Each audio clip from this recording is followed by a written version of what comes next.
అభివృద్ధిని వ్యతిరేకించలేదని రోడ్ల విస్తరణతో ప్రజల గుండెల్లో గుబులు రేపుతుందని బాధితులు గగ్గోలు పెడుతున్నారు.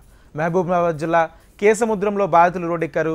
రహదారి విస్తరణ అలైన్మెంట్ మార్చి 60 ఫీట్ల రహదారికి కుదించాలంటూ ఇల్లు భూమి కోల్పోయే బాధితులు మహబూబాబాద్ జిల్లా కేసముద్రం మున్సిపాలిటీ కార్యాలయం ఎదుట ఆందోళన నిర్వహించారు. రహదారి విస్తరణ 100 ఫీట్ల నుంచి 60 ఫీట్లకు కుదించాలని బాధితులు మున్సిపల్ కార్యాలయం ఎదుట బైఠాయించారు.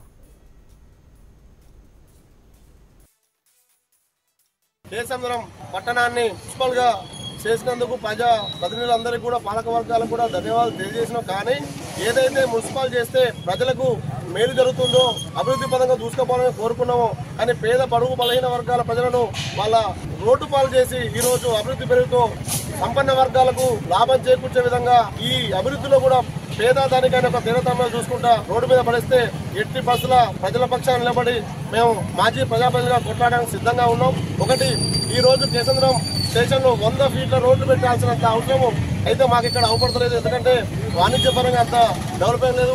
ఉన్న మార్కెట్ కూడా మీరు తరలించి ఏదో కలువల సైడ్ ఏదో పట్టుకోపోదాం అనుకుంటారు. అటువంటిప్పుడు ఇంకా పెద్ద వెహికల్ వచ్చే పరిస్థితులు లేదు.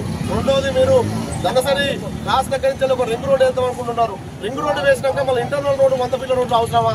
దీనివల్ల ఎవరిని రోడ్డు మీద పడేదని చూస్తారు. కాబట్టి దయచేసి పాలక వర్గాలు ఇప్పుడు ఇక్కడ ఉన్న ప్రభుత్వ సలహాదారు వేం నరేంద్ర రెడ్డి గారు మరొకసారి పరిశీలించి ఈ పేదల అభిప్రాయాలు తీసుకొని మీరు ఖచ్చితంగా దీన్ని పరిశీలన చేయాలని చెప్పి కోరుకుంటూ మేము ఏ పార్టీకి అభివృద్ధికి ఆటంకం కాదు, అడ్డుపడము.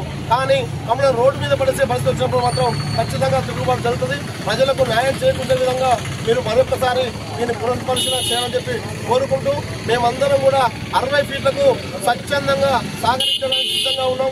100 ఫీట్లకు మాత్రం వ్యతిరేకం ఉంటామని చెప్పి మరొకసారి తెలియజేసుకుంటూ దీన్ని కనుక మీరు ముందు పోతే ఖచ్చితంగా నిరాహార దీక్షలు కానీ ఎటువంటి కార్యక్రమాలు చేయడానికైనా మేము సిద్ధంగా ఉన్నాం. ఎట్టి బస్సులు ఆ పనులు మాత్రం సాగనీయకుండా మేమందరం అడ్డుపడతామని చెప్పి తెలియజేస్తూ ఈ ప్రజలందరూ